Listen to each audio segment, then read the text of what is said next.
Le duo mythique peut désormais se donner le temps pour des envolées inspiratrices.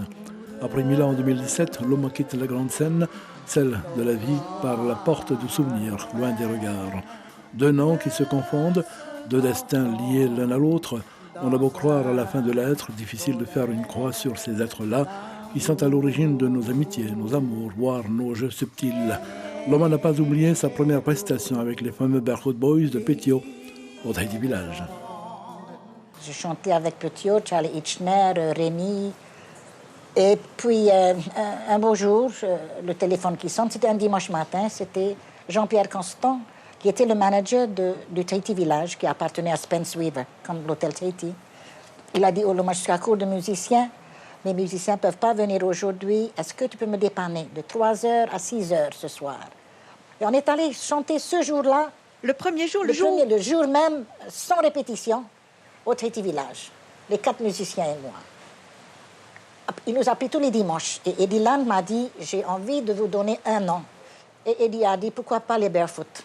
Parce que vous étiez les pieds nus. Oui, on chantait pieds nus, justement. Je chantais pieds nus et les musiciens. Et c'est comme ça qu'on a eu ce nom. Les Barefoot continueront sans Loma, mais avec un autre monument en préparation, John Gabilou. Multilingues, les sœurs Spitz vont attirer les regards d'un certain Eddie Land. Nous sommes en 1959, la légende de Queens peut commencer. C'était des soirées magnifiques. Tu rentres dans le Queens, tu avais déjà le parfum du tiare et le tipanier. Presque tout le monde était couronné. Soit couronne de cou, couronne de tête. C'était pour moi.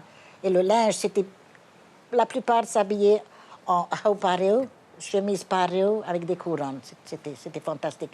C'est pour ça, le soir de notre Himene Patitifa à la radio, j'avais demandé aux participants si c'était possible de venir en pareo et des couronnes. Et c'est ce qu'on a vu, nous, 2000. Beaucoup de nos amis de longue date, des gens qu'on connaissait, sont venus en moumou avec des couronnes et des chemises pareilles avec des couronnes. C'était magnifique. Merci à tout le monde.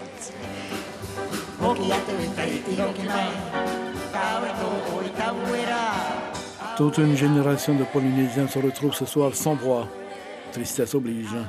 C'est un peu de cette époque heureuse et fleurie du Pop Été by Night qui s'éclipse pour laisser place à la relève.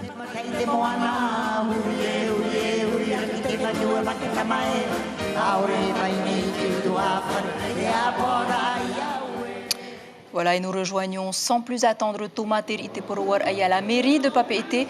Thomas, on imagine que de nombreuses personnes sont présentes pour rendre hommage à cette grande dame, Thomas. Oui, bonsoir Chiquita. Il y a deux sentiments qui prédominent ce soir dans cette salle du conseil municipal de Papeete. D'abord le soulagement, car la grande dame était en souffrance depuis quelques années. Et ça n'a pas arrangé les choses quand sa sœur fusionnelle est partie, elle, en 2017. Loma représentait un pas important de l'histoire patrimoniale de la ville et de tout notre pays. Ce sont le tout Papeete cosmopolite et artistique réunis ce soir. Elle est là.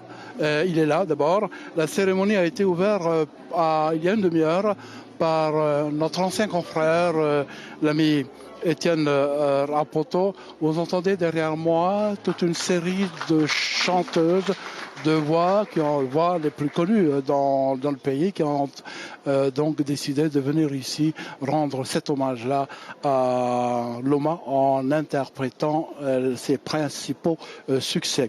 Sachez que la levée du corps aura lieu demain à 10h. Loma sera inhumé vers 11h au cimetière de l'Uranie. Merci Thomas. Donc à sa famille, le personnel de Polynésie la Première adresse ses sincères condoléances.